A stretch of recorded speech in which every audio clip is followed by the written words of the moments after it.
And RadioStyle. Hope everybody out there is having themselves a great day. That there was Pink Floyd off The Division Bell, which is really the purpose of that song. And then it was just a great song off that album. What Do You Want From Me? It was the only concert of Pink Floyd's I ever got to go to. It was very disappointing. But I got to see a lot of other people. In fact, the next one that I'm going out with, in fact, was my very first concert. Not the particular album that I'm playing, but the band. So we'll be going out with that one coming up next. I have called this Be Kind to Others. And this has come about in a lot of ways, frankly. There's a lot of concern. It started really back in the political season here in the United States, which was just insane.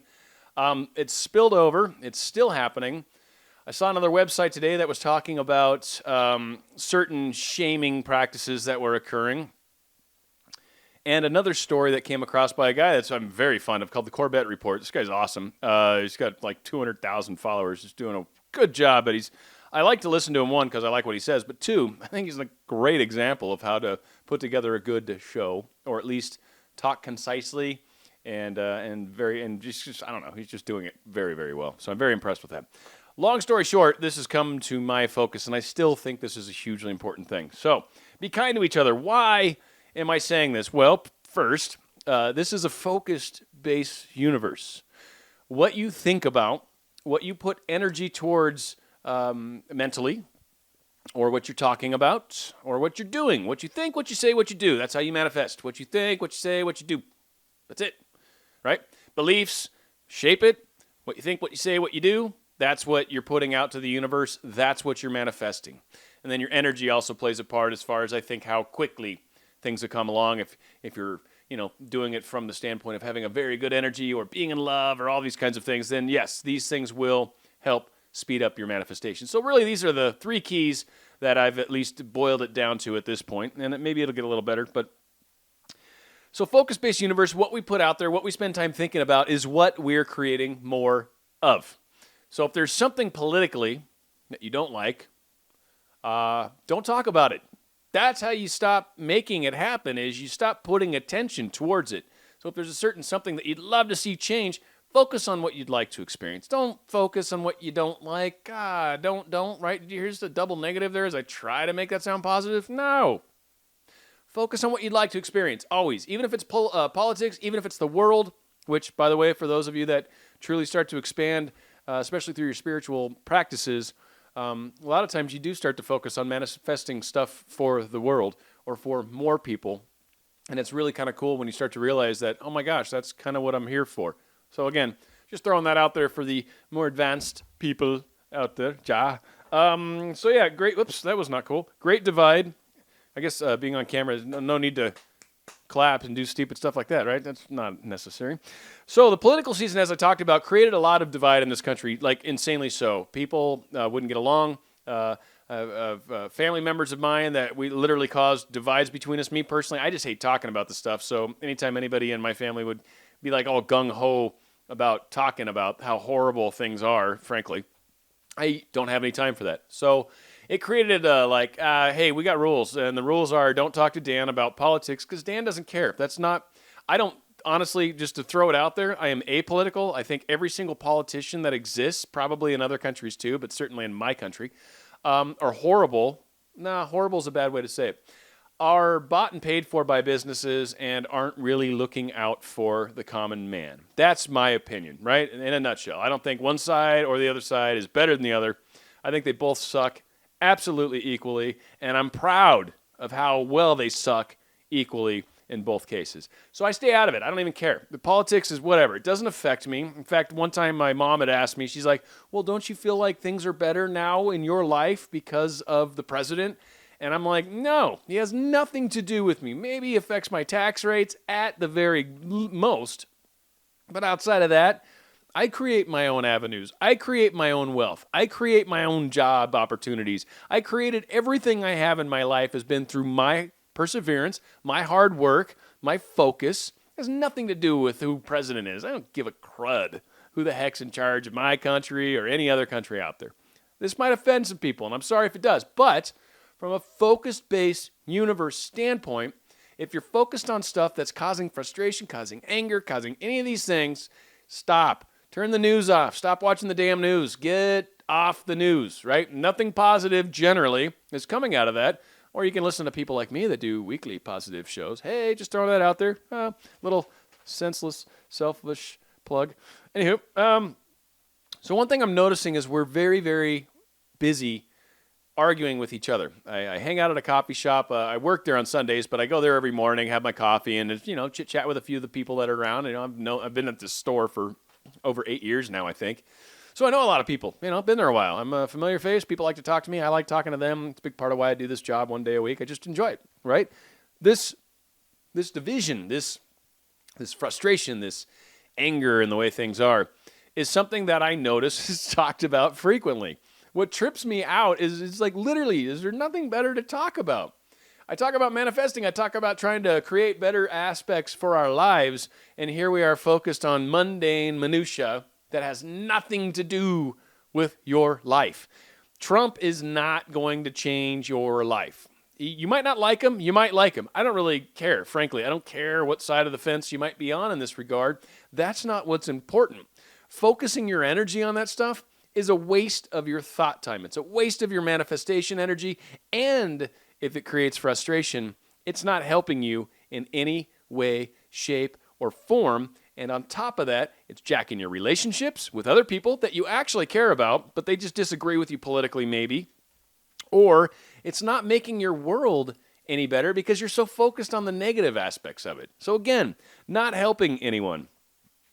One thing that was brought to my attention recently, this is just, I actually meant to start with this, and I just think it's funny. So we're constantly in this like, okay, if someone has a different opinion than me, I need to have the opposite opinion. If they're on the other side of the fence, I need to have the absolute opposite opinion. So if they like pepperoni pizza, then gosh golly, I want a vegetable pizza. I don't want any meat on my pizza. Just, I don't know, it's about the only opposite version of pizza I can think of.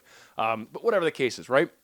I spend all this time just trying so hard to argue the opposite of whatever the other side is saying.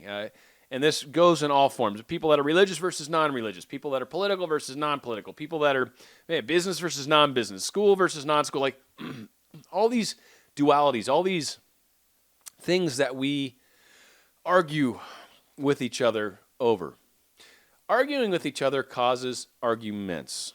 There's nothing positive necessarily that comes from an argument. A discussion, sure, sharing opinions. You're allowed to have your own opinion. I'm okay with you having your own opinion. And I'm not going to be upset with you as a person for disagreeing with me. That's my general approach. Like, if I'm actually going to talk politics with someone because I have to, then yes, in those cases, yeah, whatever they say is fine. I'm okay with that. You got your own opinion. It's not going to change my world any. It doesn't affect my world any. You can vote completely opposite of what I think or agree, and it's not going to change my life any.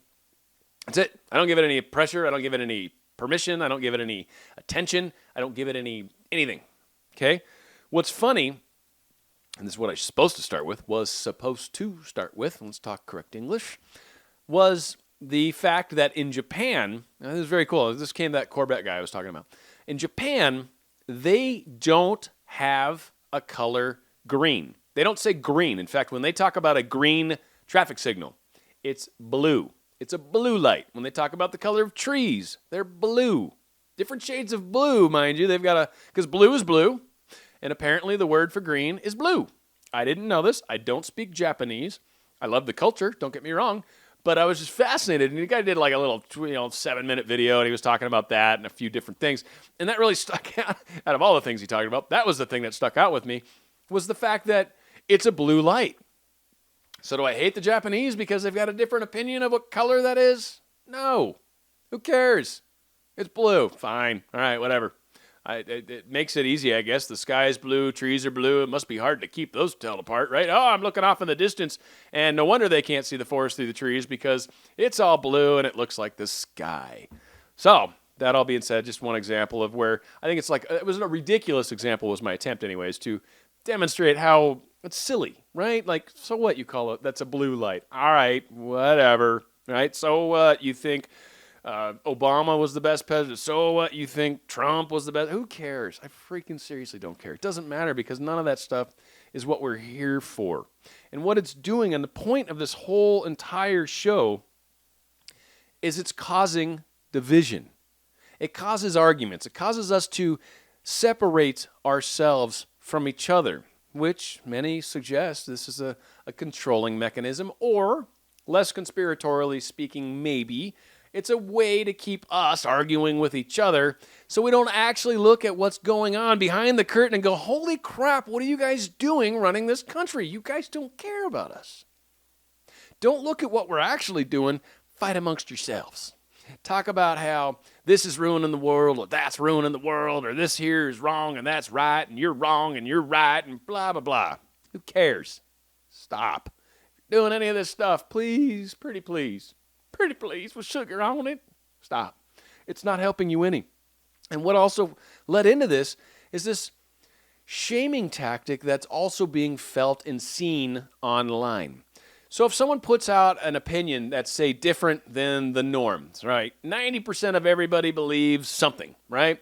And I'm like, I don't know if I believe all that. Like, there's some different facts, there's some things I'd like to throw out there as questions, good discussion points. I don't know, maybe it's not right, or maybe it's not 100% right. Let's talk about it. But the people that are the 90% that say everybody believes this way instantly shame anybody. It's a shaming tactic. It's what were they called? It's like a smear campaign. It's like psychological warfare, essentially, is what it is. And many of us have learned this. Many of us have had this happen to us. No offense to anybody out there, but mothers are really good at shaming us, aren't they? Mothers are the best. It's probably where most of us have learned how to properly shame somebody, is the wonderful guilt trip that a mom can throw on you. And love you, Mom. In fact, I got two moms. I got two moms, and love you both. Love you both, moms, because either one of you or both might actually see this, right? But I love you both. But shaming, as you both probably will happily agree with me, definitely is an amazing little trait. So this is how we deal with people that have different opinions nowadays. We shame them. What's wrong with someone having a different opinion? All right, you think the sky's friggin' blue and you think the trees are friggin' blue. All right, I'm not going to argue. Culturally, you don't have a name for green. Okay.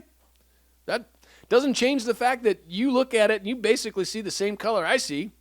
You just call it blue and you call it green. Or, I don't know, let's even be like stupider with it and say, okay, in Spanish, they call green verde. All right, verde is green, right? In English, we call it green. That's not the same thing. You're calling it verde. That's not green. That's just some weird word. Sounds like a sauce, like the way my pork verde comes, right? My green pork, because I got green tomatillos in there. Anyway, I'm getting off topic, right? But my point is, just because something doesn't agree with your viewpoint, and your viewpoint happens to be in the majority, doesn't mean this person is a jerk. Doesn't mean this person's crazy. You know what? In fact, give them a few points of credit for having the courage to share an opinion that differs than everybody else. My point being, exactly in this particular case, is back in the day, everybody, led by the church, mind you, everybody believed the earth is flat. Everybody. You're a heretic back then if you dared say the earth is round. A heretic. Possibly burned at the stake, certainly possibly kicked out of towns. If you were an artist, you weren't allowed to practice art anymore because the church would not pay for your work. You were deemed a bad person because what everybody else believed was obviously right, wasn't it? Because the earth is very flat. Very flat. There's actually a lot of flat earth theories running around out there, and they're rather comical. The exception of one small point, most of it is quite comical, the fact that this is even out there. The fact that we're actually arguing whether the earth is round or not. Kind of strange, but needless to say, my point exactly on this is that's an interesting topic. I've actually studied and read up on some of it, just more out of curiosity. I'm always curious what the minority is saying versus the majority. The majority in general cases are led to believe a certain thing. What I'm asking people is, one, just stop worrying about all that and worry about focusing on what you're trying to manifest. Think about that. Your thoughts, your words, your deeds have power. You're trying to manifest something, use your free time accordingly. Make your thoughts, your words, your deeds count. Don't talk about stupid stuff. Don't waste your time. It's not worth it. It's a waste of energy, especially if you're getting grumpy. So what I'm asking all of us is to kind of hold that center line. Love as much about everyone as you can. Whatever it is. They're different than you. Love as much about them as you can. Because no matter what, we're all people. No matter what. So we have a lot more in common than you realize. And if they're in your local community, well, shoot, they live in your same country, live in your same city, live in your same neighborhood probably. You have an awful lot in common. So just because they believe the earth's flat and you think it's round doesn't mean you need to be angry with them. It's cool. Your friend's got a flat earth concept going on. Good for them. Great for them. Right? It's crazy. No question about it. I'm not going to shame them. Good for you. Good for you for thinking differently. If they ask me, well, do you think it's flat? No, I really don't. But I get it. I've studied your points. Yeah, they're interesting. You got some interesting points in there. A couple of them, I think science really does, even regular science that we can do ourselves, kind of suggests that maybe that's not true. But I get where they're coming from. Get it. Doesn't matter.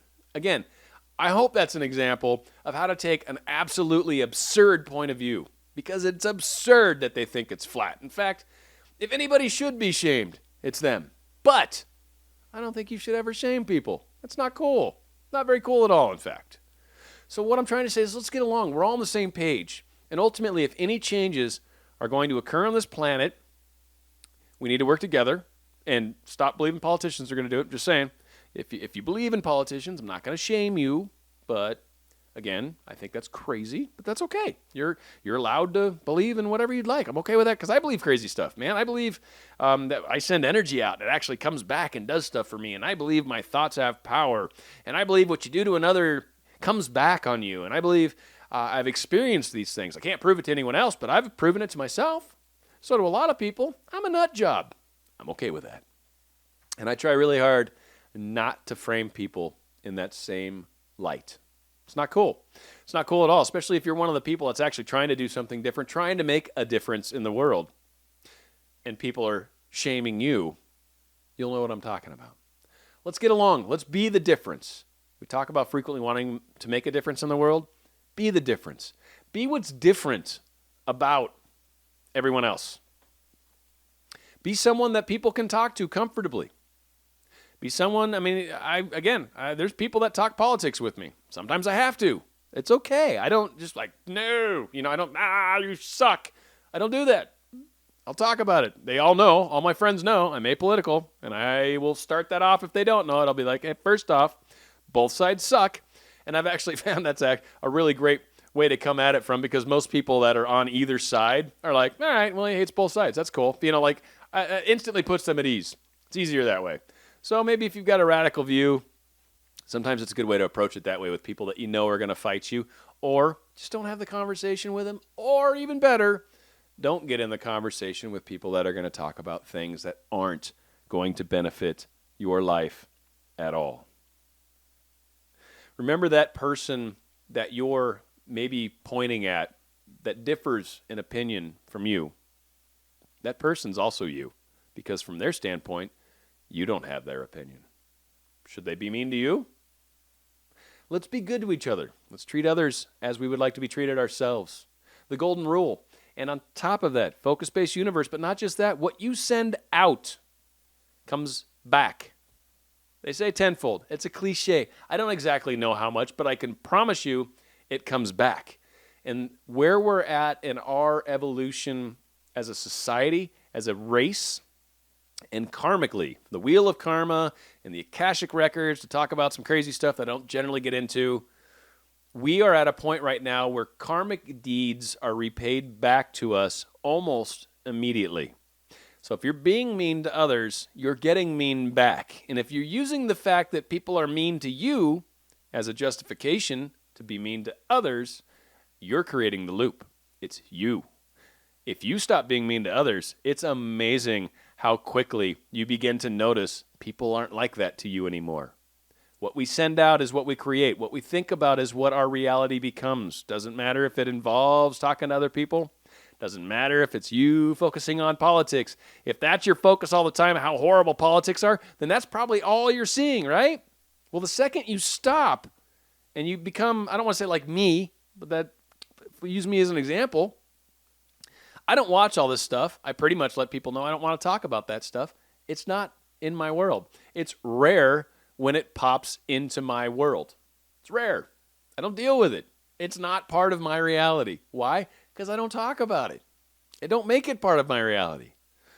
Our power is in our thoughts, our words, and our deeds. I ask all of you to use those with respect. As I think it was stated in the Spider-Man movie, with great power comes great responsibility. And as we learn the secrets, you can't step backwards. You can't. You know the secret now. So now you're being held accountable by your higher self, by Source, by God, by universe, by Mother Earth, by karma, whatever you want to call it. You're being held to a higher accountability now that you know these secrets. So let's make a difference. Let's show people how it can be done. Let's be the difference compared to everybody else, and watch as your world transforms into an even more amazing world that will blow your mind. Dan RadioStyle. Hope you like it. Good show. I thought it was a good topic. It's my opinion, right? That hurts. That hurts when I do that. I shouldn't do that. So anyway, that's how we're rolling. If you'd like to contact me, feel free to do so at danradiostyle@gmail.com. And what do we got here? Going out with Genesis, actually, doing a song called Dividing Line. And this is post Phil Collins, but my very first concert, by the way, was the Invisible Touch concert. I don't know, back in 87, I think it was. Anyway, I don't know, a while ago. But Phil Collins was then. Now that he's gone, and some other dude, don't know who it is, but the rest of the band is still there. But it's actually a very cool song. Dig it, and here it is, Dividing Line.